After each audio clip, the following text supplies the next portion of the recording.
fresh out of a breakup and feeling numb. Part 2. Update 9. My relationship ended around 3 months ago when I caught my lover cheating on me. It's safe to say that it was a terrible show. The way it transpired devastated me, and I felt like the majority of my relationship was a lie. I've gained a lot of great lessons that I hope will benefit someone else. Always go with your gut instinct. Don't dismiss red signs, particularly if others closest to you identify them in your spouse. Compare your partner's words to their actions. Make no justifications for them in your mind. If you're dating someone who is unhappy, don't make it your duty to make them happy. Don't attempt to repair someone else, and don't date someone who may be what you're looking for. They're either there or they're not. Don't be afraid of loneliness. It's not nearly as terrible as dating or marrying the wrong person for you. When you are being insulted or gaslighted, speak up for yourself. Do not disregard a partner's history of bad moral judgments or lack of integrity, unless they have acknowledged their weaknesses and made an attempt to correct them. The most essential thing I've learned is to put my own pleasure and well-being first. There's nothing wrong with being picky about the people you let into your life and the kind of relationships you're ready to consider. I think that life occurs to you rather than to you. As a result, even though I am still in anguish as a result of what occurred, it has pushed me to confront my own weaknesses and demons.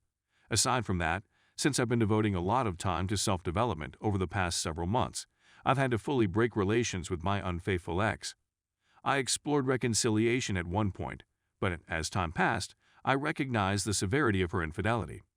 She would have given me hundreds, if not thousands of falsehoods in the latter months of our relationship while she deceived me. I suspected it as well and questioned her on many occasions. But I was treated with gaslighting and manipulation. I don't want to discourage anybody who is attempting to reconcile.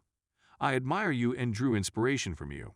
But having seen the genuine person my ex is, warts and all, I can't picture a scenario in which I would ever allow someone like her to have a place in my life, even if I loved the person I thought she was.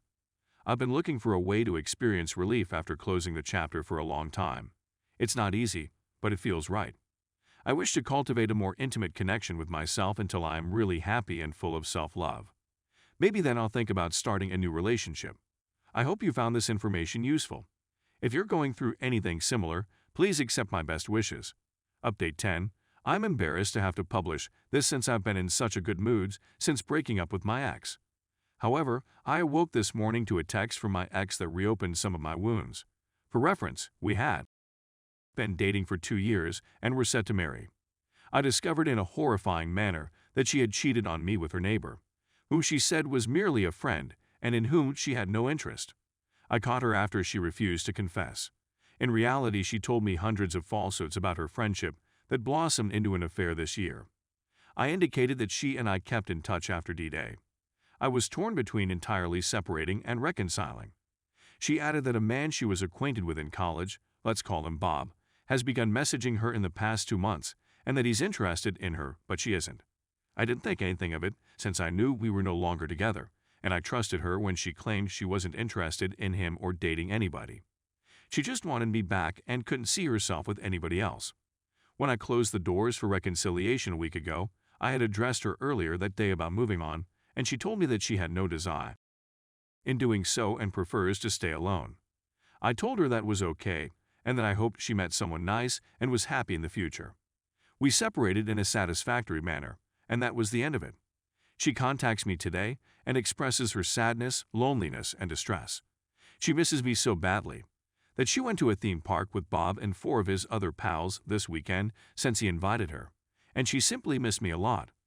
This irritated and pained me greatly. Please correct me if I'm wrong or illogical in my thinking, but isn't this precisely what she did throughout our relationship? Why bring up this person and tell me you have no interest in him just to accept an invitation days later? She hoped that if I heard this, I'd think how much she must miss me to be with another man, but I saw it as yet another kind of betrayal. Is this feeling illogical or immature on my part? What's the point of telling me X when she's feeling Y? Why go create a circumstance that is so similar to what she did in our relationship that lead to its demise? Update 11. I find myself reliving previous occurrences in my head on a daily basis. It had been a long time since I made the intentional choice not to reconcile, and having that degree of closure was beneficial overall. The drama is over, and I'm back in a more regular place. Days are more predictable, and I feel like I'm regaining control of my life. Dare I admit that there are certain days when I'm truly very happy. I'll be singing along to music again, working hard, and looking for pleasant interactions with others around me. On the other hand, there are days when I am abruptly overcome with sensations of agony. Even when I'm having a wonderful day, I think about my ex and what occurred. But it won't take over my day or my feelings. It's on terrible days that I struggle the most with events that have occurred.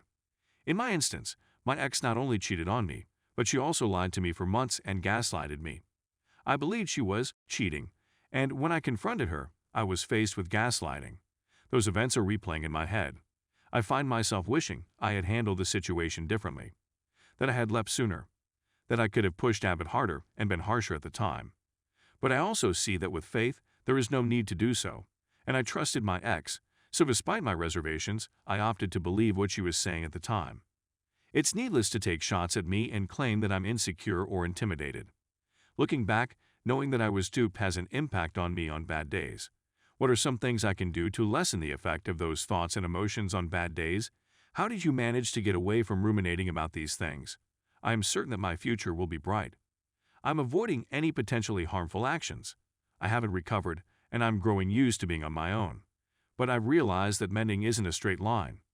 I'd be grateful for any suggestions or simply to hear about your experiences with this. Final update. Hopefully, this is the last update on my condition. Last year, I routinely blogged about my circumstances. I found out my girlfriend was having an affair. I found out on our anniversary, just as I was about to propose. I won't go into too much detail, but it was a shambles, and I had to deal with her insane AP, who was attacking me in a variety of ways. There were several ups and downs. I thought about reconciling, but my ex was too inconsistent. All trust has been broken. I watched a lot of everyday mental movies because I saw things that no one wants to see. I had so many unanswered questions that I felt like I had squandered so much time, effort, and money. And to top it all off, the trauma of betrayal affected my emotions on a daily basis. However, I was ultimately able to break free. I took the choice not to reconcile, and for the first month or two, I was met with opposition from myself. Fears and anxieties would have an impact on me. It was very terrible to go away while being so deceived. But I'm happy to report that after more time, a lot of effort on my end to heal emotionally and confront everything, surrendering to reality, and letting go of the chapter, I'm feeling much better. I am a firm believer in the idea that life occurs to you rather than to you. Because of how happy I feel on some days, I'm even more convinced of this these days. It isn't ideal. As you are all aware, you are still dealing with certain ideas and feelings. But I'm not tied to what occurred anymore. I don't classify myself anymore as a betrayed partner or anything. I've moved on from that whole relationship and era of my life. So now I'm simply constructing a new self. I'm just me, a work in progress. And I have to admit, it feels fantastic. I'm feeling the most at ease I've felt in a long time. I pray on a regular basis. I exercise on a daily basis. I eat clean. I spend a lot of time with myself, focusing on my emotions and thoughts. I read self-help books on a daily basis. I cut out a lot of toxic people from my life and strengthen my relationships with those who make me feel good. I work with enthusiasm, I have goals, and I do things that I enjoy. This is the most balanced my life has looked in a long time, yet I've had to endure a lot to get here. It was not easy, but it was very powerful because I regained control of my life. I did not go back, I did not engage in vices, I did not push anything, I did not flee the trauma, and I stopped categorizing myself based on the behavior of others. The road ahead is still long, but if this is any indication of what's to come, I'm really optimistic about the future. You have to put an end to the infidelity videos, ongoing pain shopping, and ruminating at some time. That was preventing me from embracing the conclusion of a chapter in my life. It may take you a half year, as it did for me, or it could take you several years. But you'll get there whether via reconciliation or not. But you must do what is tough, but necessary for your soul, future, mental health, and happiness. I hope this provides you some solace and hope. Stay strong and please accept my best wishes. Thank you to everyone who took the time to advise me.